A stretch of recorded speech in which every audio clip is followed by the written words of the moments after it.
श्री आदरणीय हमारे हरनंदन सिंह एडवोकेट जिला प्रभारी भीम आर्मी बाराबंकी, मैं उनका स्वागत एवं अभिनंदन करता हूं। मैं चाहता हूं कि आए और हम लोगों को मार्ग चलने का रास्ता दिखाएं।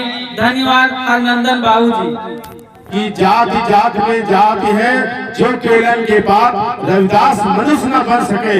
जब तक जाति मनुष्य के अंदर से जात का जो भाव नहीं जाएगा, तब तक मनुष्य में इंसानियत स्थापित नहीं होगी, और जब तक इंसानियत से स्थापित नहीं होगी, इस देश समाज का विकास नहीं हो सकता।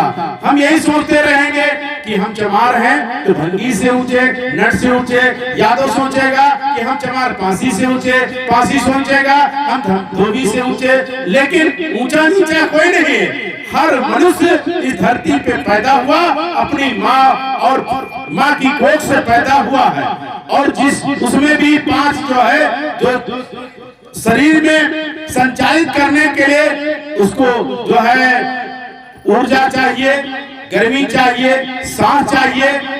ये जीवन को संरक्षित करने के लिए, जीवित रहने के लिए चीजें चाहिए, और जिन मनुष्य से ये सारी चीजें चली जाती हैं, वह मनुष्य मृत के समान हो जाता है। रविदास ने भी कहा कि ये जो चाम हाड़ मांस की जो है ये पिंजरा है, जिसमें भाई अगर हड्डी है, चमार का शब्द का शाब्दिक अर्थ होता है चा से चमड़ा ऊपर होता है, फिर मां से मांस, उसके बाद अस्थि, फिर रक्त। जो शरीर के अंदर ये 5 चीजें चलती रहती हैं, और ये चीजें अगर हमारी हड्डी कमजोर हो जाए तो उसको कहते हैं विकलांग। अगर शरीर में की खाल खराब हो जाए तो उसको कहते हैं छंजर हो गया, या मांस खराब हो जाता है तो उसको कहते हैं कोढ़ हो जाता है, और ब्लड खराब हो जाता है तो शुगर और जैसी बहुत सारी बीमारियां शरीर के अंदर हो जाती हैं। तो शाब्दिक अर्थ निकाला जाए तो इस तरह से हर मनुष्य चमार है।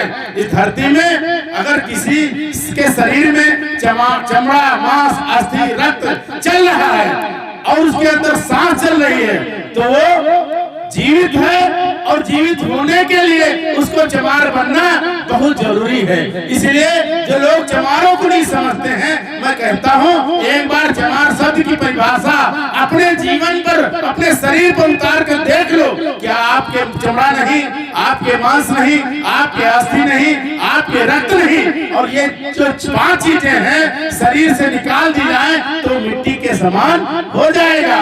और जब ये चीजें काम करना बंद कर देती हैं, तभी तो वो मिट्टी में मिलाया जाता है। चाहे हम उसका अंतिम संस्कार करके मिट्टी खोद करके दफन कर दें, और चाहे जो है अग्नि के हवाले कर दें। अगर अग्नि के हवाले जब हम करते हैं मृत शरीर को, देखिए जब अग्नि के हवाले हम किसी शरीर को, मृत शरीर को करते हैं, तो उसमें जो पानी होता, उस शरीर का पानी हवा में उड़ जाता कि नहीं उड़ जाता? उसका शरीर का पानी हवा में उड़ जाता है, उसकी अस्थियां जल करके मिट्टी में मिल जाती हैं, तो जहाँ का तत्व होता है वहीं जाके खत्म हो जाता है। इस तरह से मनुष्य की परिभाषा है, और भगवान शब्द की परिभाषा ये है कि धरती हमको सब कुछ देती है, धरती पर हम दान करते हैं, लेकिन धरती हमसे कुछ लेती नहीं है।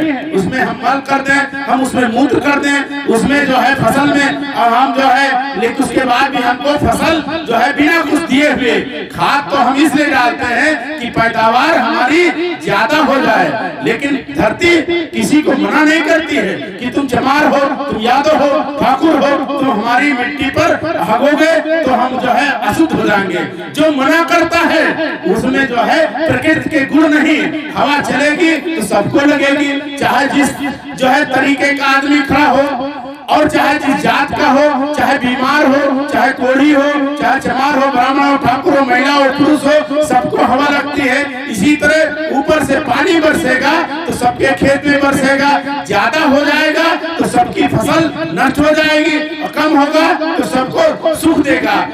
इसी तरह अगर आग लगती है, सूर्य निकलता है, वो भी किसी के साथ भेदभाव नहीं करता है, और जो भेदभाव करता है वो भगवान भगवान कहलाने के लायक नहीं है। और जिन लोगों ने विश्व को मानवता का संदेश दिया, उनके आगे अगर हम भगवान भी लगा दें, चाहे बाबा साहब के आगे भी भगवान लगा दे, तो वही जो है गुनाह नहीं है। क्योंकि ये प्रकृति के गुण बाबा साहब में थे, तथागत बुद्ध में थे। बुद्ध ने 28 वर्ष की अवस्था में विश्व सुंदरी यशोधरा को त्याग करके मानव कल्याण के लिए 7 वर्ष तक जंगलों में भटकते रहे।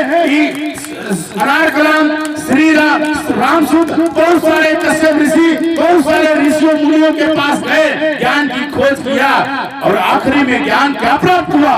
ज्ञान ये प्राप्त हुआ कि दुनिया में दुख है, दुनिया में दुख है, दुख का कारण है, कारण का निवारण है, निवारण का उपाय है। ये तथागत बुद्ध के जो ज्ञान प्राप्त होने के 4 सत्य जो मनुष्य का, जो तथागत बुद्ध के ज्ञान का सार है, दुनिया में दुख है, दुख का कारण है, कारण का निवारण है। तो दुख क्या है? तथागत बुद्ध ने कहा दुख आया क्यों है?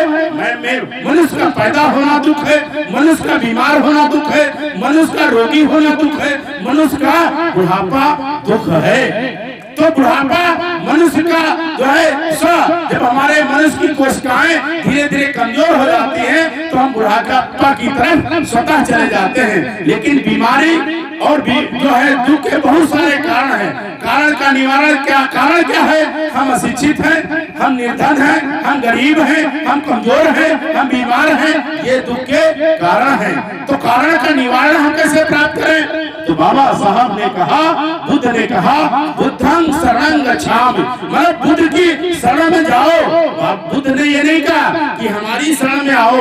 बुद्ध का नाम तो सिद्धार्थ था, बुद्ध का नाम बचपन का सिद्धार्थ था। जब उनको 7 वर्ष की अवस्था में बोध ज्ञान प्राप्त हुआ, तब उनका नाम बुद्ध पड़ा। बुद्ध का मतलब ज्ञानी पुरुष।